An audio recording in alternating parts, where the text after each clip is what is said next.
Otak tajam tanpa pikun. Cuma modal 1 sendok biji-bijian seharga 5.000 perak yang sering dianggap remeh, sebuah keajaiban biologis meledak. Dalam waktu kurang dari 30 hari, otak nenek Hindun yang tadinya gelap gulita seperti lorong tak berujung, tiba-tiba kembali menyala terang benderang. Beliau bahkan sanggup menghafal kembali silsilah keluarga hingga 7 turunan dan mengingat detail kejadian 40 tahun silam dengan akurasi yang menakutkan. Tonton video ini sampai detik terakhir karena setiap kalimat di sini adalah nyawa bagi memori orang tercinta Anda. Klik tombol subscribe dan nyalakan loncengnya sekarang juga, lalu segera bagikan ke seluruh grup WhatsApp keluarga Anda. Jangan biarkan orang tua kita menjadi orang asing di dalam rumah mereka sendiri. Nenek Hindun bukanlah orang sembarangan. Di masa mudanya, beliau adalah seorang guru sekolah dasar yang sangat disegani di Sumedang. Ingatannya tentang angka, rumus matematika dan sejarah perjuangan bangsa sangat legendaris. Namun menginjak usia 68 tahun, sebuah pencuri senyap mulai merayap masuk ke dalam kepalanya.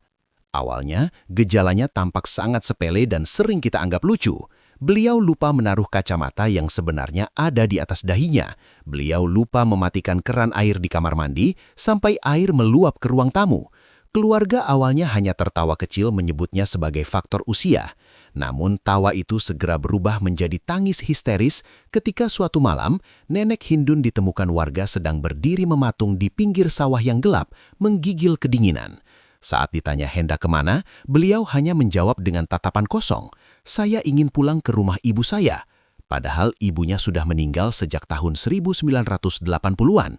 Anak sulungnya, Kang Dadang, merasakan hatinya tersayat setiap kali melihat sang ibu menatapnya seperti menatap orang asing. Ibu saya seolah sedang tenggelam di tengah lautan luas yang gelap, dan tidak peduli seberapa keras saya berteriak atau mencoba menggapai tangannya, ia tetap menjauh, kenang Kang Dadang dengan suara bergetar.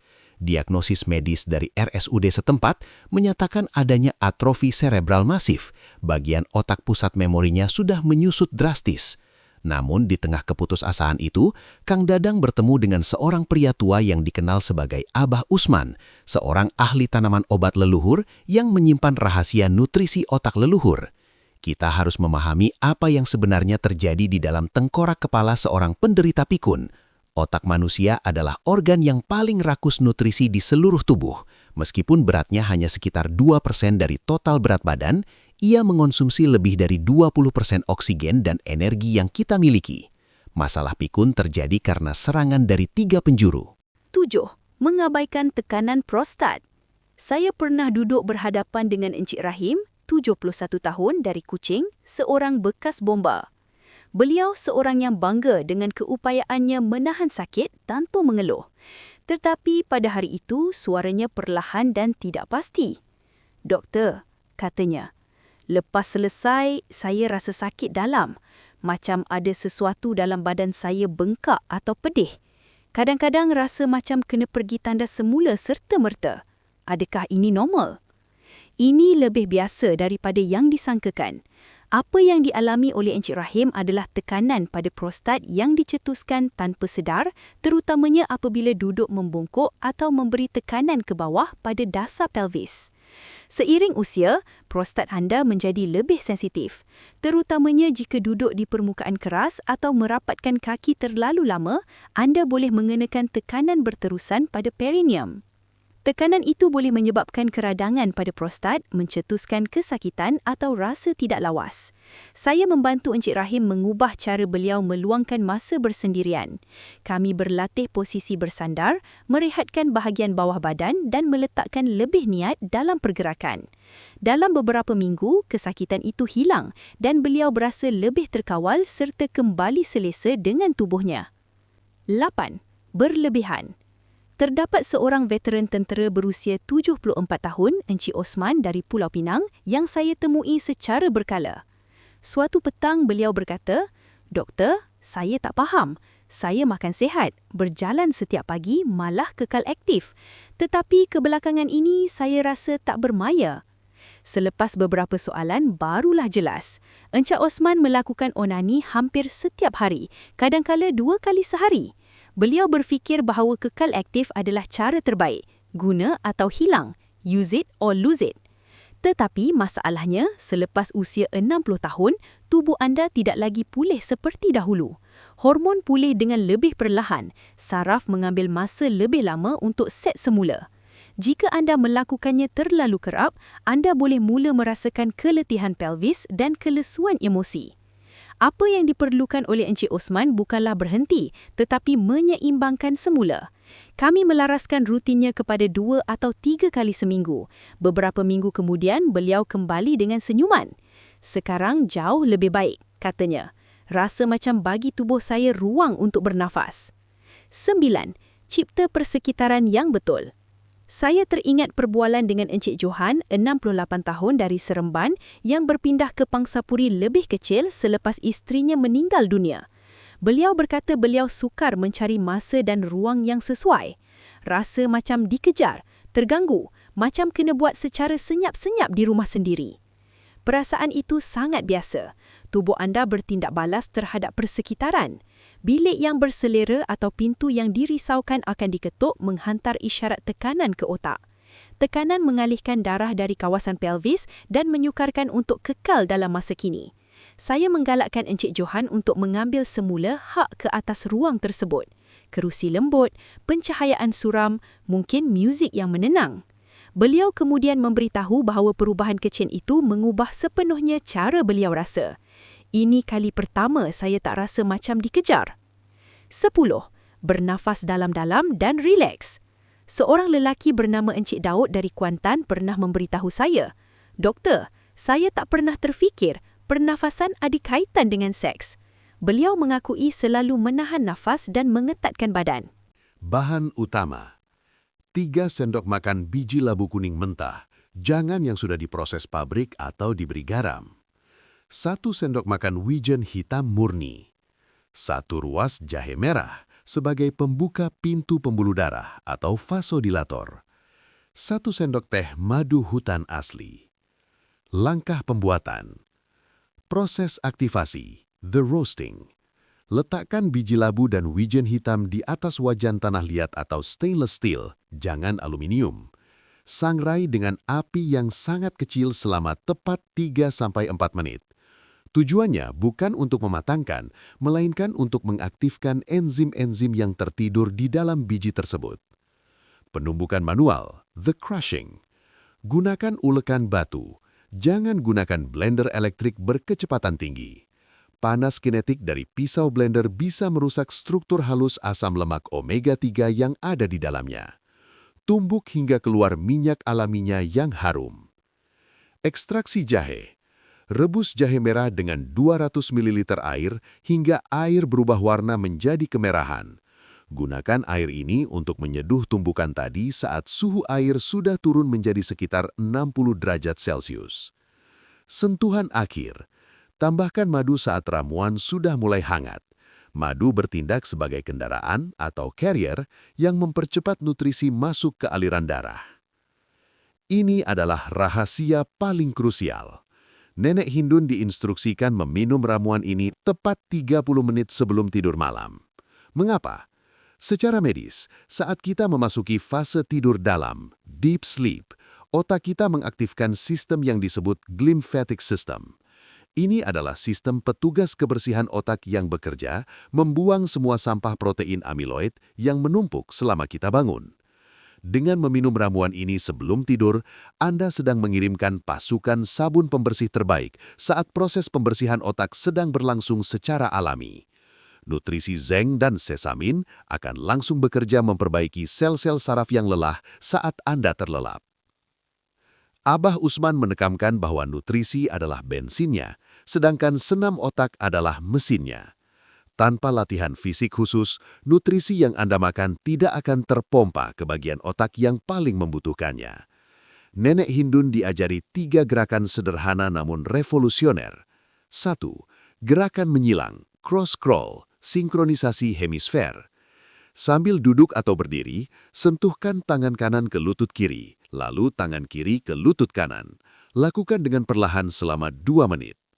Efeknya, gerakan ini memaksa otak kiri, logika, dan otak kanan, kreativitas, untuk bekerja bersama melalui jembatan korpus kalosum. Ini sangat efektif untuk memperbaiki gangguan koordinasi pada lansia. 2.